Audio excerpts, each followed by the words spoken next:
Muy bien, y seguimos en este recorrido por la campaña política cuando ya estamos a menos de un mes de la primera vuelta de las elecciones presidenciales. Recordemos que va a ser este 31 de mayo. Como hemos escuchado a los candidatos presidenciales, a sus estrategas de campaña, pues es fundamental escuchar a quienes hacen llave con el candidato, quienes hacen parte de esa fórmula para buscar llegar a la presidencia de la República. Y en estos días, aquí en Noticias Caracol, pues escuchamos precisamente a las famosas fórmulas vicepresidenciales, que suena un poquito como de mecánica política, pero más que de mecánica política, son personas con trayectoria, con ideas, con argumentos y sobre todo con soluciones para aportar a los grandes retos que tiene Colombia, más allá de esa mecánica política. Hoy nos acompaña, y es un gusto saludarla, a la doctora Edna Bonilla, es la fórmula vicepresidencial del profesor Sergio Fajardo, una profesora de fórmula de un profesor. Doctora Edna, ¿cómo le va? Y gracias por acompañarnos. Juan Roberto, pues qué gusto estar aquí. Nos quedan 25 días exactamente para ese 31 de mayo, ese día en el que dos profes pasan al tablero a rendir unas cuentas y a que pues la ciudadanía crea en nosotros. Sí, señora, ¿cómo le ha ido a la profe ahora de candidata? Y se lo pregunto porque lo hablábamos, y voy a hacer una infidencia, hablábamos hace un segundo fuera de micrófono, fuera de cámaras, antes de arrancar esta conversación, y le decía, ¿cómo le ha ido? La última vez que yo supe de usted, que me senté a hablar con usted, fue hablar de educación en Bogotá, como secretaria de Educación de Bogotá, y ahora de candidata. ¿Cómo le ha ido? ¿Cómo es ese cambio de roles y qué tanto le ha pegado? Juan Roberto, pues esa pregunta lleva muchas reflexiones. Mm. Me ha ido bien, estoy aprendiendo un montón. Es muy distinto, yo tengo un doctorado en estudios políticos y entonces es muy distinto analizar la política, a sufrir, a vivir, A pero sufrir la sobre todo a política. construir, claro, y política electoral, es mi primer ejercicio de política electoral. Yo había tenido coqueteos y siempre decía, no, mi lugar no es ese, pero yo estoy feliz escuchando mucho a los colombianos, conociendo a las mujeres, a los jóvenes y proponiendo ideas. Yo creo que esta democracia necesita voces, yo creo que esto no está jugado, yo creo que los colombianos y las colombianas tenemos opciones y pues eso es lo que estamos haciendo con Sergio Fajardo, presentando propuestas, presentando ideas, diciéndoles, creemos esto en seguridad, en salud, sobre todo en educación, en ciencia, tecnología, en arte, en cultura, y bueno, diciendo hay presente y hay futuro en este país. Sí, contémosle un poquito a los que nos están viendo, doctora Edna, ¿quién es la fórmula vicepresidencial de Sergio Fajardo? Bueno, mi nombre es Edna Cristina Bonilla Ceba y digo mis dos apellidos porque papá y mamá súper presentes, soy una hija de la educación pública, soy egresada de un colegio público, egresada de la Universidad Nacional de Colombia, profesora durante 28 años en la Universidad Nacional, una mujer absolutamente comprometida con el servicio público, con la educación. He sido secretaria de Hábitat de Bogotá, fui la primera secretaria de Hábitat con Lucho Garzón, Sí. creyó en mí Lucho Garzón hace muchos años, fui gerente de la Caja de Vivienda Popular y secretaria de Educación en el periodo 2020-2023. Ahí cuando tú fuiste, Juan Roberto, a acompañarnos, dejamos 35 colegios Me hechos, acuerdo. entregados, 35 que dejamos en obra, en diseño, en construcción, y tú fuiste a constatar esa construcción de colegios. Hablamos con muchos jóvenes, tuve la oportunidad siendo secretaria de Educación de crear un programa maravilloso, Jóvenes a la U, con el que logramos beneficiar a más de 40.000 jóvenes en carreras técnicas, tecnológicas, universitarias, 38.000 en otros tipos de formación. En fin, una mujer absolutamente comprometida con la educación, con el servicio público, pero una mujer que es mamá, Mm. que es yo soy muy familiar y soy profesora. Entonces, por eso me dicen todos la profe, cuando en la calle dicen profe o mami, automáticamente volteo a mirar. Voltea a mirar. Profe Edna, Eh, ¿qué la convenció a meterse en una campaña? Facilísima. Esa Mm. pregunta, ojalá todas sean igual de fáciles, Juan Roberto. Yo soy columnista y había escrito una columna justo antes del 8 de marzo. Esa Sí. columna salió el 5 de marzo. en el que hacía un reclamo porque en las campañas electorales en ese momento no aparecía la educación. La inteligencia artificial creo que tenemos que ponerle mucha atención, sirve. Y Sí. yo había hecho un ejercicio en el que cogí más de 3.000 propuestas que habían de candidatos al Congreso y miré cuántos estaban hablando de educación. 17% nombraban educación. Ujú. Entonces hice ese reclamo. Sergio, muy generosamente, nosotros somos amigos desde hace mucho tiempo. Cuando me escribió el lunes después de todo esto y me hace la propuesta, él me dice, bueno, somos dos profes, tú lo dijiste ahora al inicio, y pues tú te estás quejando de que la educación no aparece en el debate electoral. Te propongo que vengas y que hablemos de educación sin pena, pero también que hablemos de cómo la educación transforma un país y que hay otras problemáticas. Entonces, el miedo que podemos tener por razones de seguridad o cómo la salud ha venido perdiendo dignidad o cómo la corrupción nos hace tanto daño. Entonces, esa fue la propuesta que me la hizo un martes, Ujú. el martes 10 de marzo. El 11 le dije que sí por la educación, por las mujeres, por los jóvenes, y el 13 me estaba inscribiendo en la registraduría. Sentí este gran peso cuando vi ese tarjetón con el que los colombianos y colombianas se van a encontrar el 31 de mayo y dije, somos 28 personas que estamos representando casi 53 millones de colombianos y colombianas. Entonces, muy, muy comprometida con que el país sí necesita reformas sociales, el país sí necesita un cambio, pero que ese cambio sea serio y seguro. Y que no estamos condenados a que solamente tengamos dos visiones de país. Somos un país rico, diverso, culturalmente amplio, que tenemos pensamientos distintos. Entonces estamos defendiendo nuestras ideas con respeto por el otro y la otra. Esto no se Ujú. trata de una confrontación a muerte. Yo puedo tener diferencias políticas, pero siempre con el respeto y siempre con un camino de presente y futuro para este país. Esa parte, y ya vamos a hablar de educación y ya vamos a hablar de propuestas, Tranquilo. doctora Edna, pero hablemos de política. Usted dice, mire, hay opciones distintas a los dos extremos a los que nos tiene acostumbrado el país y esta polarización, pero a juzgar por los números de las encuestas, la gente Sí, prefiere estos extremos. ¿Por qué? ¿A qué cree sí. usted que atribuye Eh, eso? ¿Por qué cree que pasa? Creo que es una razón cultural muy fuerte. De Mm. hecho, el país está acostumbrado a un bipartidismo. Eso no se nos puede olvidar. O sea, Mm. Colombia históricamente, y cuando uno mira 200 años, más de 200 años de época republicana, teníamos un partido liberal y teníamos Sí. un partido conservador. Y esto ha ido mutando.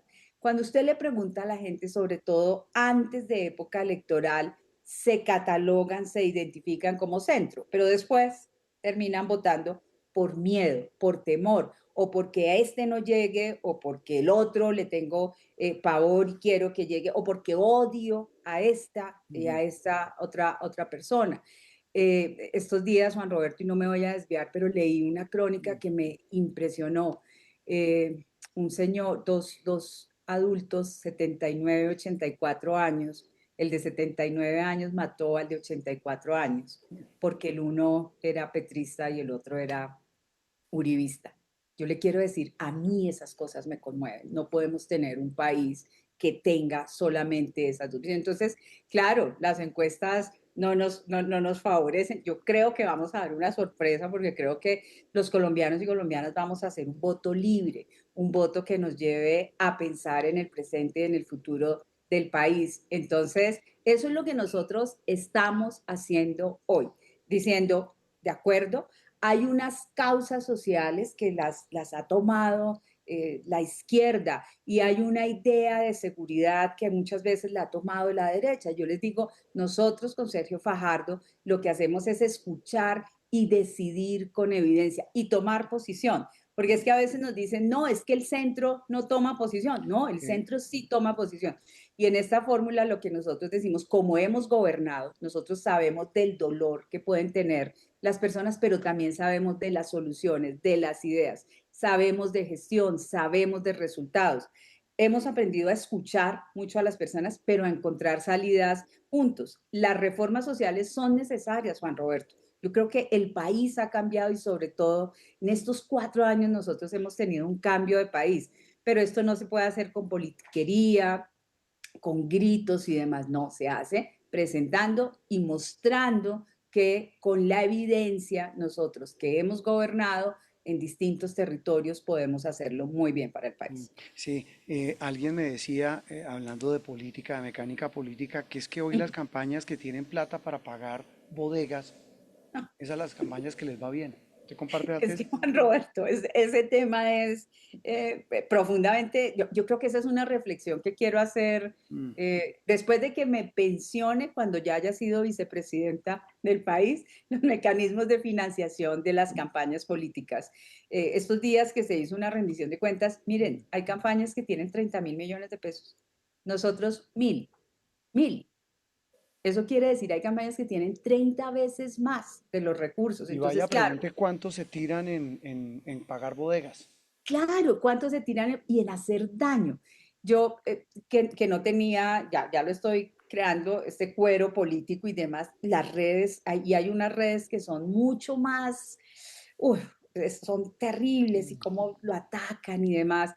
Mis redes en general se siguen manteniendo muy, digamos, muy, para lo que veo en otras, bastante sanas y demás.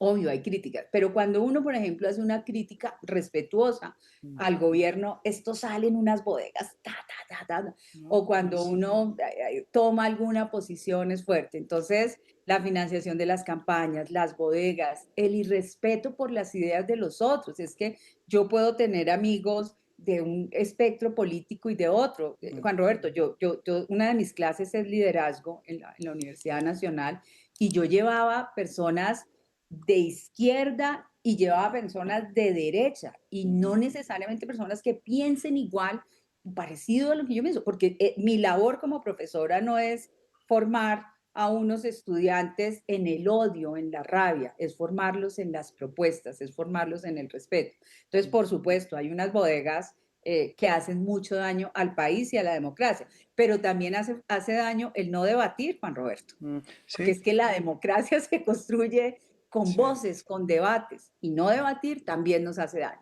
Claro, y en esa, me excusa la expresión y me excusan los televidentes, y en esa estupidez de que quién es el que grita más No, y el que tiene más la razón, pues nos tienen entretenidos, digo, nos tienen al país y no hablamos de los verdaderos problemas. Que de de eso ya acuerdo. quería como hablar con usted, doctora Edna. Pues usted dice, yo soy una profe que es fórmula vicepresidencial de un profe. Y pues hablábamos el otro día con su amigo el profe Fajardo en otro espacio digital y también aquí en Noticias Caracol, y obviamente él siempre ha abanderado el tema de la educación, lo mismo que usted. Antes de pensar en propuestas, hoy, ¿cuál es el diagnóstico de lo que usted ha podido analizar? ¿Cómo se ve a un país y cuál es el estado de salud de su educación? Uy, qué pregunta tan bonita y tan interesante, pero también que invita a soñar. Nosotros efectivamente vemos un país polarizado, un país en el que el gobernante dejó de gobernar hace tiempo y se convirtió en un candidato. Y que eso ha hecho que, aunque las causas sociales son válidas, son necesarias, pues no le estemos prestando la atención requerida. Sí. Porque además, Juan Roberto, lo que nos pasa es que un escándalo tapa el otro escándalo. Y entonces uno queda a veces como, venga, ¿qué pasó? ¿Qué fue lo que dijo Angie Rodríguez? Pero al día siguiente ya no, o los escándalos de corrupción, Sí. o ver uno a una persona absolutamente corrupta, comprobada, disfrutando el Festival Vallenato. El señor Tapia, Entonces sí. uno dice, Además no, no, no, no, no, a mí lo me oí Tapia, hoy con Néstor Morales de Mañanas Blue, además indignado, diciendo no, que él no, no ha no, robado un peso, que él no es un ampón. Ay, ¿cómo hágame el usted? favor, Hágame el favor. hágame el favor. Pero, y lo reciben, Semejante y yo decía, bandido. no puede ser que una persona, pues además que se le robó la plata a los niños y a las niñas, perdónenme, de este país, entonces después en una fiesta. Pero desgraciadamente entonces un escándalo tapa al otro escándalo y nos olvidamos de lo sustantivo, de las necesidades de las personas, de la dignidad. O dígame, Juan Roberto, si cuando uno ve estas filas de los pacientes reclamando sus medicamentos, a mi mamá le pasa, a mi papá, yo digo, pero esto qué es? ¿A qué hora se nos olvidó que la salud es dignidad? ¿O a qué hora se nos olvidó que en 123 días nosotros llevamos más de 50 masacres? Hágame el favor, y que seguimos contando muertos, contando víctimas, y no paramos y hacemos una reflexión. Entonces, claro, yo veo un país y recorro el país y hablo con las personas y veo un país con dolores, pero es un país que también tiene que sanar.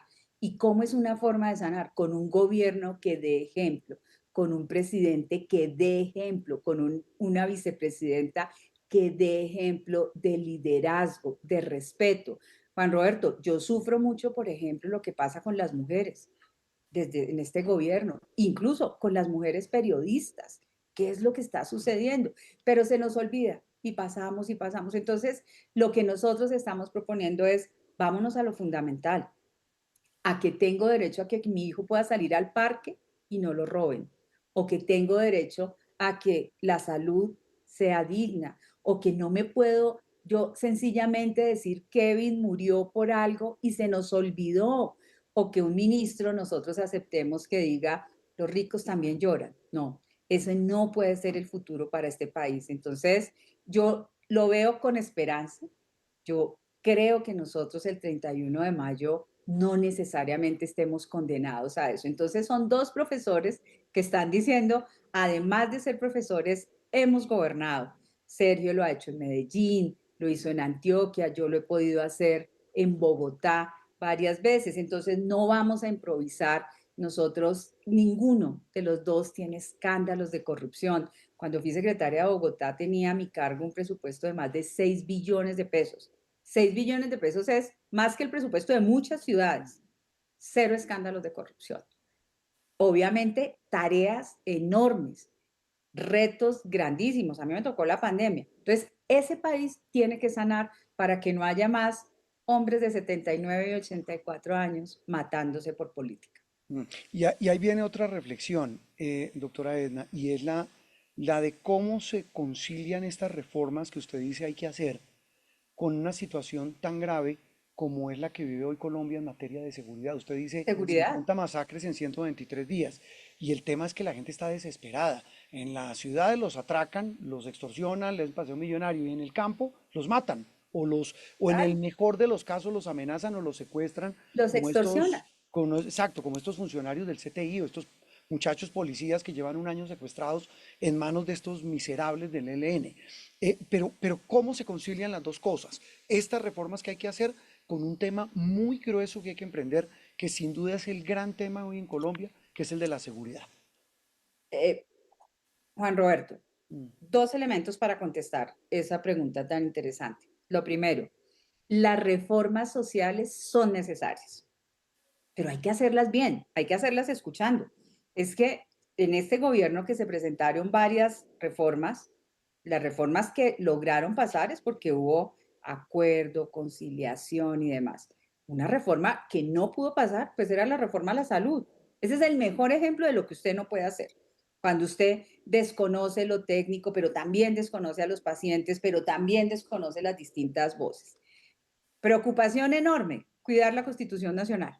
Cuidar la Constitución Política de 1991 debe ser una causa que nos una a todos. ¿Por qué Entonces, cree, por qué se cree que puede, por qué cree que el actual presidente y su candidato, bueno, Iván Cepeda, se ha sí, como desmarcado del tema o ha no, sido es que es difuso en eso? impresionante. Pero ¿por qué cree que el actual presidente quiere impulsar un cambio en la Constitución? Creo que tiene varios intereses, cambiar el modelo económico del país. Creo que, no lo ha dicho, pero yo creo que quieren un proyecto, un proceso de reelección personal para el país. Creo que quieren asegurar su visión política. Hay un texto muy interesante que se llama Cartas de Batalla, Juan Roberto, se Ujú. los recomiendo. Cartas de Batalla, Hernando Valencia dice, mire, las constituciones, 6 constituciones que ha tenido el país, ha habido varias reformas constitucionales, han sido el resultado de una batalla. Entonces, el que gana la batalla le quiere imponer al que perdió el modelo. La Constitución del 91 rompió eso. ¿Por qué? Porque la Constitución del 91 es el gran acuerdo social que ha construido este país en las últimas décadas. ¿Y en qué consistió? Fue tan evidente ese acuerdo social que recuerde, Juan Roberto, que la copresidencia de la Asamblea de la Constituyente era una persona representante del Partido Liberal, Sí, Horacio Serpa, sí. un presidente, un copresidente de la otra orilla política, bipartidismo, Álvaro Gómez, Mm. y una persona del M19. Y se pusieron de acuerdo porque el momento del país permitía llegar a acuerdos. Yo no me imagino una constituyente y una constitución con la actual situación del país. ¿Quién va a imponer la visión de país? El que está en el gobierno. Entonces, para mí es absolutamente desafortunado que el presidente insista en una constituyente porque no le pasaron las reformas que él quería. Mm. La pregunta que debe hacerse es si no, si esas reformas cuando las presentaron lo hicieron bien o si sencillamente tuvimos un legislativo que ejerciendo su papel en la democracia hace otro tipo de invitaciones. Entonces, me parece dramático un presidente recogiendo plata para una Asamblea Nacional Constituyente, recogiendo firmas en los eventos del candidato Iván Cepeda. Y yo lo he dicho, tengo profundo respeto por Iván Cepeda, sus ideas y demás, no comparto muchas, pero sí pedimos que haya un pronunciamiento. No puede ser que nos digan, si no hay un acuerdo nacional, entonces nos vamos con una constituyente. No, los colombianos no podemos vivir bajo amenaza. Claro, Entonces, si le entendía a él, él dijo que si el acuerdo nacional deriva en una asamblea constituyente, pues él le jala. Es lo que entendí yo. dijo eso, pero también ha dicho, venga, si no se da el acuerdo nacional, nos toca irnos con una Mm. constituyente. Y a mí me parece que es profundamente grave que nosotros, en un momento como este, estemos proponiendo o estén ¿Qué proponiendo pasa si mejor se esa cambia el asamblea. modelo? ¿Qué pasa si se cambia el modelo económico, doctora Edna? Como se Pues plantea. gravísimo. ¿Cuál es el modelo económico que nosotros queremos para este país? Yo creo en un capitalismo que sea social, un capitalismo que enarbole causa social, que crea que en este país somos el país, en unos somos el primero, en otros el segundo país más inequitativo del mundo, pero queremos irnos hacia un modelo incluso que está en desuso en el mundo. Esas son las preguntas. Entonces, eso es lo que va a discutir una Asamblea Nacional Constituyente. Mm. ¿Por qué no mejor fortalecemos el modelo económico que tiene actualmente el país? Un modelo que adicionalmente salvaguarda la institucionalidad. A mí me duele profundamente lo que ha pasado con el Banco de la República, pero tenemos una responsabilidad nosotros. ¿Cómo protegemos un Banco de la República técnico? Que se den las discusiones en el marco de esa autonomía que tiene el Banco de la República. Ah, que si se sube o no la tasa de interés porque tenemos que proteger la inflación.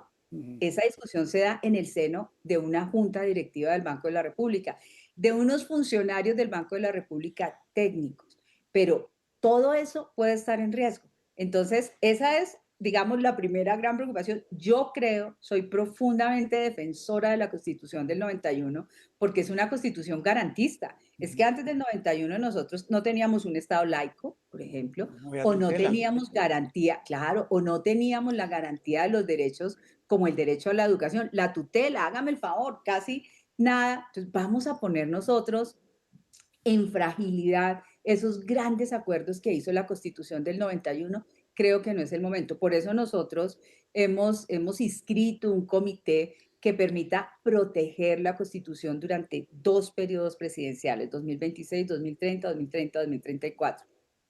No quiere decir que el país no haga reformas. Ojo, yo Mm. creo que el país necesita reformas, Juan Roberto.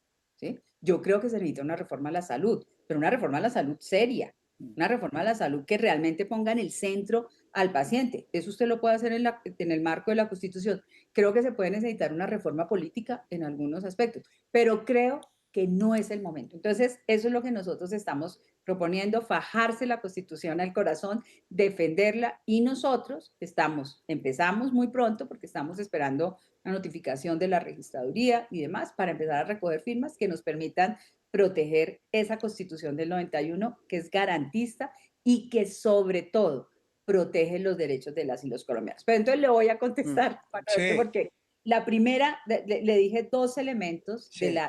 del tema de la seguridad. Necesitamos una seguridad jurídica, pero también necesitamos una seguridad en el territorio. Nosotros hemos propuesto con Sergio un plan guardián que reconozca que la paz total no ha dado resultados y que ha sido un caos total, realmente. ¿Qué significa eso? Que tenemos que dar un golpe frontal a la extorsión, al secuestro, que hay que hacerlo con más inteligencia, con más investigación y con todo un uso de datos para acabar con las estructuras criminales. Pero también Habrá que nosotros darle más plata a la fuerza pública, es decir, creo habrá que que hay buscar que más nivelar, recursos. creo que hay que buscar más recursos. Muchas veces, y lo he Mm, dicho, yo a mis estudiantes se los decía, quien les prometa que va a bajar los impuestos y demás, pilas, no, pilas con ese populismo. Creo que hay que revisar la estructura y quién es el que está pagando más impuestos en Colombia. Por ejemplo, la clase miremos. media pagamos más impuestos, Mm, claramente, ¿sí? mm. La clase, pero hay que revisar una estructura tributaria que también fortalezca las rentas de los departamentos, de los municipios y que realmente la estructura sea mucho más progresiva.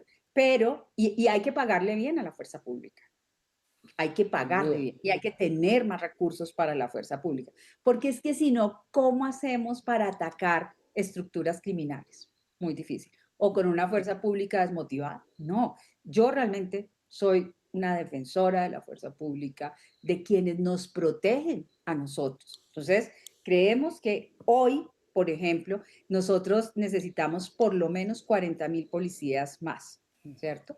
Y necesitamos que donde hoy manda el crimen, realmente mande el Estado. ¿Qué es desafortunado? Que nosotros estemos desocupando territorios Mm. y no haga Y presencia el tema el no es solamente Estado. fuerza pública. Exactamente, que haya una presencia del Estado, que haya un Estado que esté pensando en las y en los ciudadanos. Obviamente esto viene acompañado de oportunidades para los jóvenes que no tengan que elegir entre un fusil o el hambre. Entonces, hay que dar oportunidades. Y la seguridad obviamente exige menos improvisación Mm. y lo que exige es más conocimiento, experiencia, decisiones serias, inteligencia y una coordinación entre los distintos niveles. Hágame el favor esto de alcaldes por todo el país reclamando coordinación con el gobierno nacional. Mm. Eso no puede seguir pasando. Entonces, necesitamos un plan de seguridad para recuperar el territorio, pero también un plan de seguridad ciudadana. Con Sergio Fajardo hemos dicho que el 14 de agosto vamos a estar lanzando desde Barranquilla Ujú. un plan de seguridad urbana. La extorsión tiene agobiados a los ciudadanos.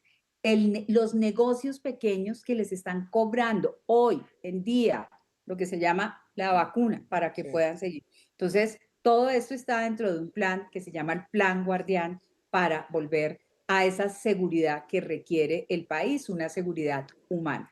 Mm. Mire, el tiempo pasa volando, se nos Ay, pasó Juan Roberto. volando, míreme, y nos faltó hablar de ¿sabe qué le iba a No, preguntar? Pero mire una cosa, en 30 segundos, usted a la profe le pregunto, ¿qué deben estudiar los muchachos de hoy? ¿Qué carreras deben primero, estudiar?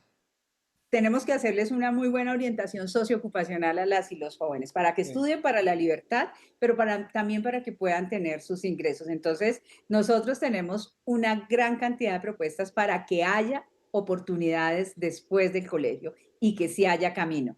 Carreras técnicas, tecnológicas, universitarias o cursos cortos, que a Mm. veces los jóvenes solamente quieren ir, su curso, trabajar, volver y mejorar. Mm. Entonces, hay que pensar qué es lo que necesitan las empresas, qué es lo que está necesitando el Estado, las carreras que aún ni siquiera existen, la inteligencia artificial, cómo nos va a cambiar todo esto. Entonces, 3 millones de jóvenes formados Mm. van a tener en este gobierno con ayudas adicionalmente, no solo para acceder a un programa educativo, sino para que se puedan mantener. Y entonces, fortalecer la educación pública sin duda, pero también trabajar con el sector privado en educación. Entonces, muchas carreras hay que tenerlas monitoreadas, muy monitoreadas, para saber qué es lo que, pero sobre todo que ellos sean felices y que sean buenos seres humanos, Juan Roberto. Ah, eso es lo más Colombia importante. necesita buenos seres humanos. La profe que quiere ser vicepresidenta y que quiere llegar el próximo 7 de agosto a la Casa de Nariño. Bueno, la oficina de la vicepresidencia es al frente, pero quiere quedar allí justo Articular. particular.